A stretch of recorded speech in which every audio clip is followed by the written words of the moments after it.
So today is the 22nd, Tuesday, in case you already did not know that. Continuing on in Numbers 14, starting with 11, so let's dive in.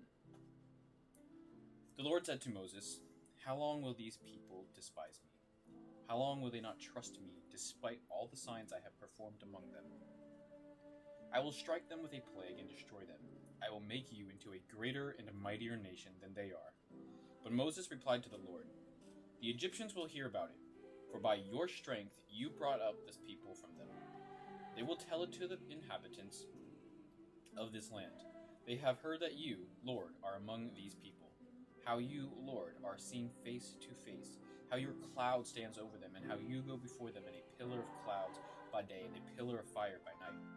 If you kill this people with a single blow, the nations that have heard of your fame will declare, 'Since the Lord wasn't able to bring this people into the land he swore to give them, he has slaughtered them in the wilderness.' So now, may my Lord's power be magnified, just as you have spoken. The Lord is slow to anger and abounding in faithful love, forgiving iniquity and rebellion, but he will not leave the guilty unpunished, bringing the consequences of the father's iniquity on the children to the third and fourth generation.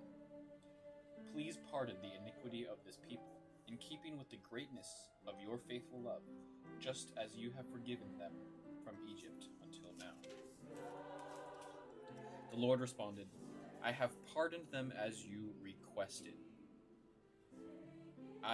Yet as I live and as the whole earth is filled with the Lord's glory, none of the men who have seen my glory and the signs I have performed in Egypt and in the wilderness, and have tested me these 10 times and did not obey me, will ever see the land I swore to their ancestors.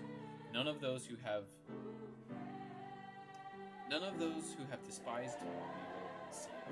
But since my servant Caleb has a different spirit and has remained loyal to me, I will bring him into the land where he has gone, and his descendants will inherit it.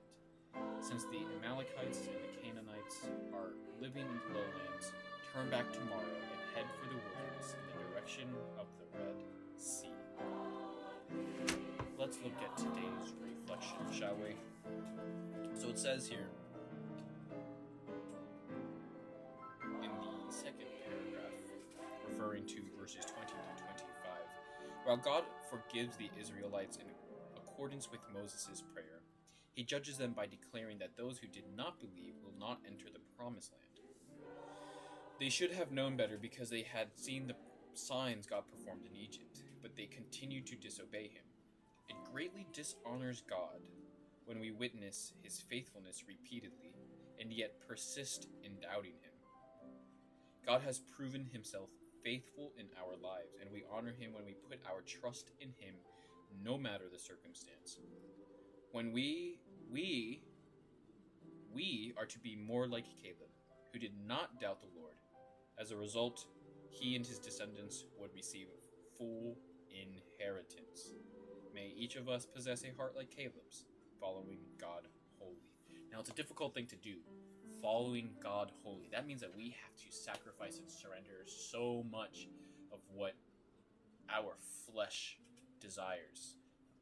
So many different things that we could potentially not just explicitly sin in, but become addicted to or conform to the ideologies and the different doctrines and theologies that society says that we should believe in, instead of looking at Scripture and how good God has been to us.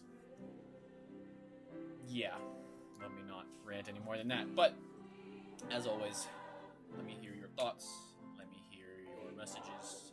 Put them in the group chat, and you'll see me tomorrow.